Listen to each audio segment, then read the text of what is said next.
Hey, Mark Meldrum's Monster Garage, and we're out here working on the 72 Chevelle Convertible, and gonna change out the carpet now. We got the top replaced, now we're gonna change out the carpet. So one of the things you're gonna do is you're gonna remove the sill plates. So I've already taken out the 4 screws that take the sill plate off. We'll just set that aside for a second. And interesting thing I found out, and I didn't remember this, but for some reason in 1972 they started using Torx heads on the actual seatbelts. And of course you see a wire here for the seatbelt buzzers. So the seatbelt buzzers do work on this car, which is interesting. I usually don't find them working, but we got a Torx, I got my Torx wrench out here, and we'll get this apart and the seats out, and we'll lay this new carpet in pretty quick. So another thing you gotta take out before you take the carpet out is this little kick panel here, and there's a couple 3/8 bolts there, screws. So we'll whip those out of there, and then that kick panel will just pop right off.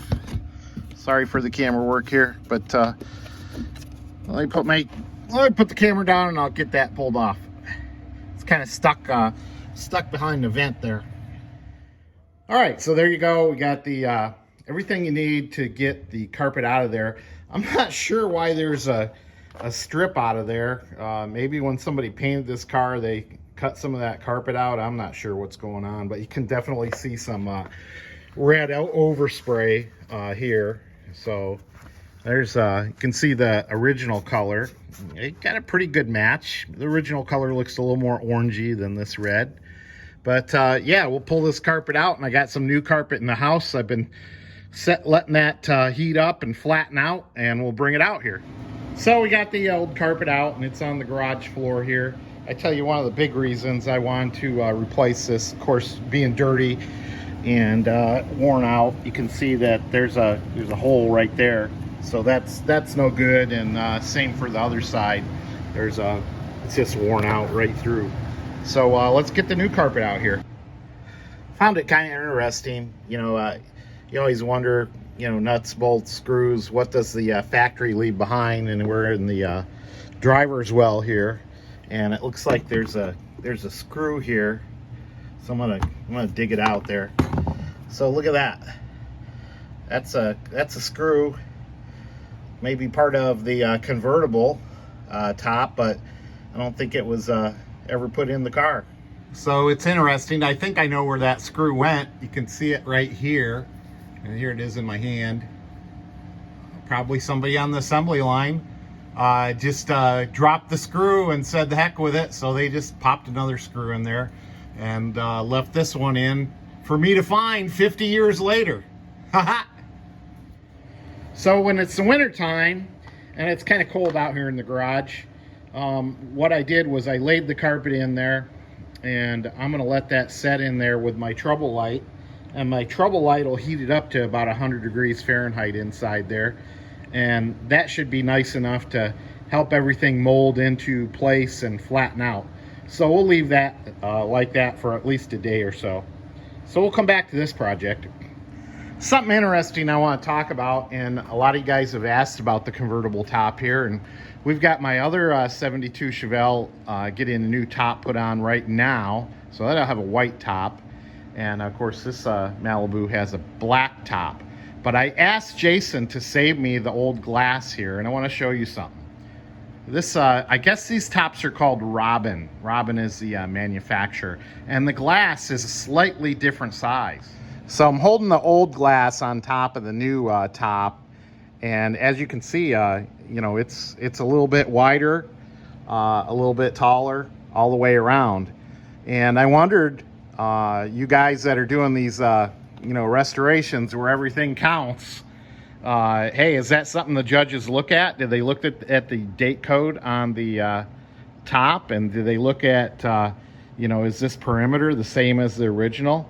I'd be kind of interested to know that, because there were a couple really beautiful Chevelle convertibles at the show, at the McCacken show. I didn't get a chance to judge them, but I wonder if the judges picked up on the size of the window on the convertible tops. All right, we're starting the restification, as I call these projects, where you're not going to completely restore the car, but you're going to make things look right. So we got the hood off the 72 Malibu, and as you can see, whoever painted this car painted the underside red.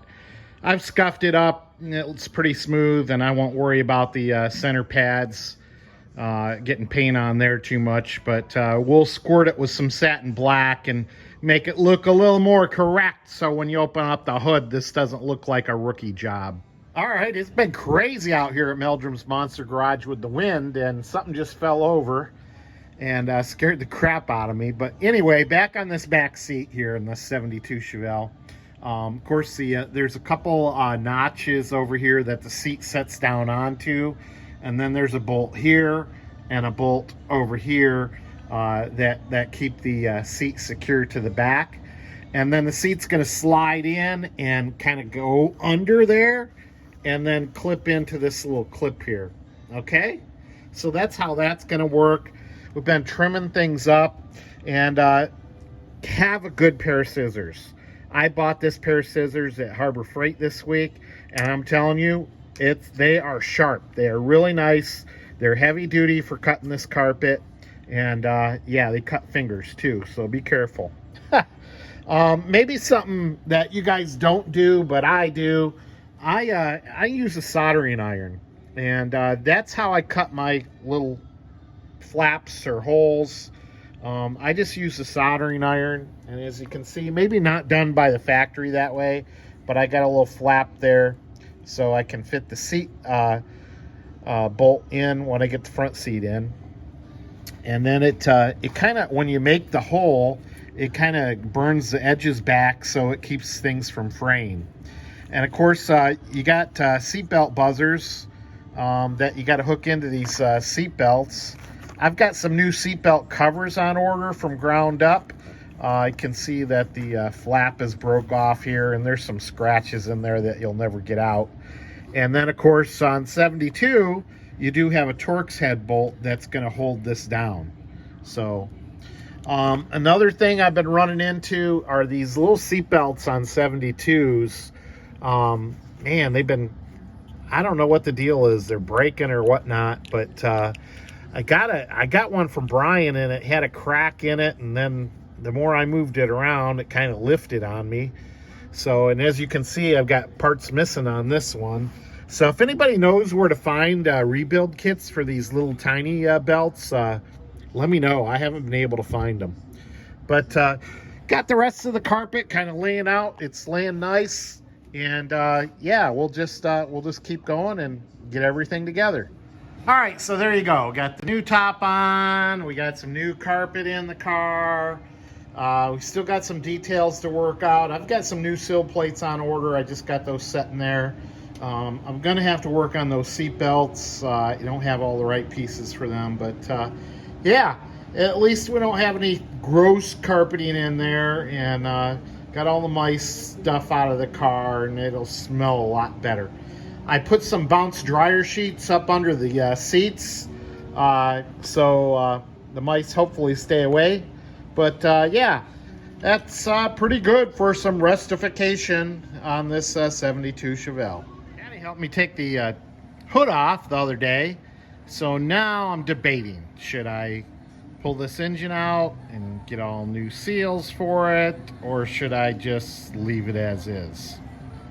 I don't know. Let me know.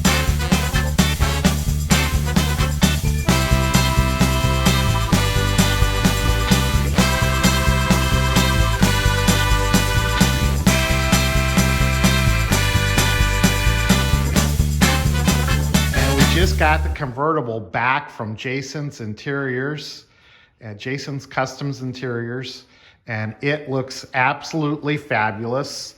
It took care of a lot of issues that I've had with this top before. One was a creaking noise that was in the springs, and then of course I had all sorts of wrinkles through here, and it's nice and smoothed out, and you could see some dirt in there. And then across the back window, I had wrinkles through here that would never come out. So I'm very, very pleased with the job that Jayson has done. and would highly recommend his shop. So there you go, Meldrum's Monster Garage, driving this convertible in 28-degree weather in Northern Ohio. Woo! Man, is it cold tonight. See ya.